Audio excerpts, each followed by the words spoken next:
Praise lord. అతి పరిశుద్ధుడైన యేసుక్రీస్తు వారి నామంలో అందరికీ వందనాలు. ప్రభు యొక్క కృపను బట్టి మనమందరం కూడా మరొక రోజులోకి ప్రవేశించగలిగాం. అందును బట్టి మనం దేవుణ్ణి ఎంతగానో స్తుతించవలసిన వారమై ఉన్నాము. ఈరోజు దేవుని వాక్యం మనం చూసినట్లయితే యెషయా గ్రంథము 60వ అధ్యాయము 20వ వచనము. Isaiah chapter 60 verse 20.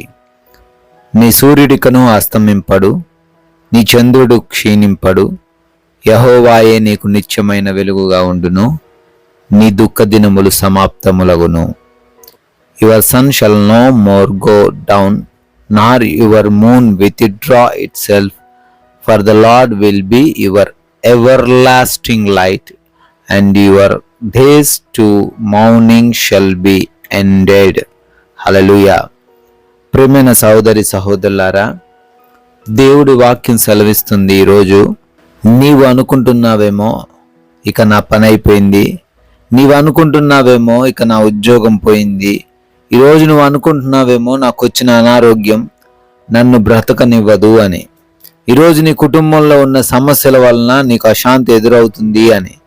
కానీ దేవుడు వాక్యం ద్వారా నీకు సెలవిస్తున్న మాట ఏంటి అంటే, నీకు దేవుడు నిత్యమైన వెలుగుగా ఉంటాడు అని. హల్లెలూయా.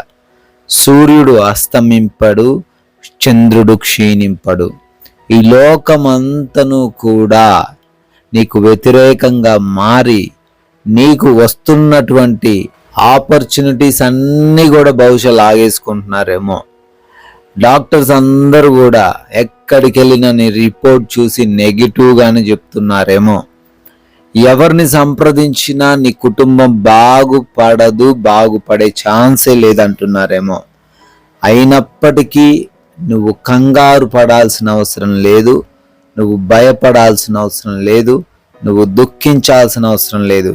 ఎందుకండి అంటే దేవుడు నీకు వెలుగుగా ఉన్నాడు. ఇంతకాలం నువ్వు దుఃఖించిన దుఃఖమంతా కూడా మాయమైపోతుంది. నీ దుఃఖ దినములు ప్రభు అయిన యేసుక్రీస్తు వారు సమాప్తము చేయబోతున్నాడు. బహుశా ఈ రోజున నీవు ఈ లోకంలో హాస్యాస్పదంగా ఉన్నావేమో.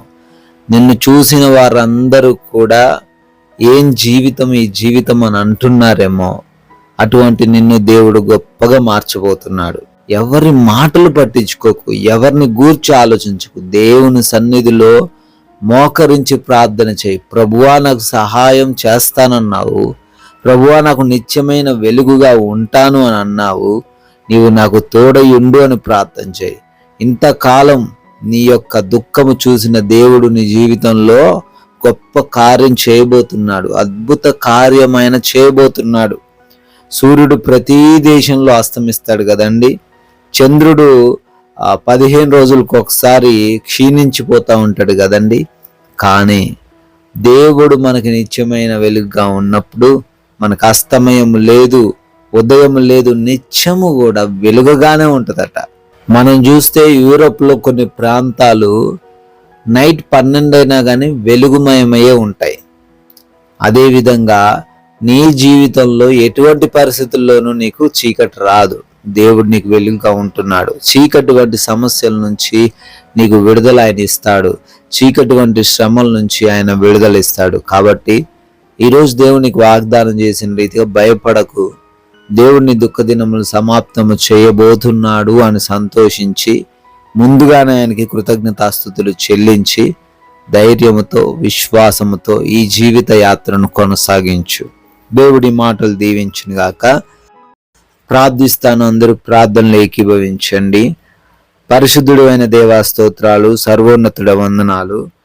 అద్వితీయుడు నాయన, ఆరాధ్యనీయుడు గొప్ప దేవుడు తండ్రి. అవునయ్యా, మీ సహాయం మాకుంటుండగా, మీరు మాకు తోడై ఉంటుండగా, మా జీవితంలో ఎటువంటి సమస్యలు వచ్చినా వాటిని ఎదిరించగలం, వాటిని జయించగలం నాయన. ఈ సమయంలో ప్రార్థనలో బిడ్డలు ఏకీభవిస్తూ ఉండగా వారందరినీ దీవించండి తండ్రి, ఆశీర్వదించండి. వారి దుఃఖ దినములను సమాప్తం చేయండి నాయన. అయా ఈ రోజున ఏ బిడ్డకి ఏ లోటు లేకుండా ప్రతి వాటిని సమృద్ధిగా దయచేయండి.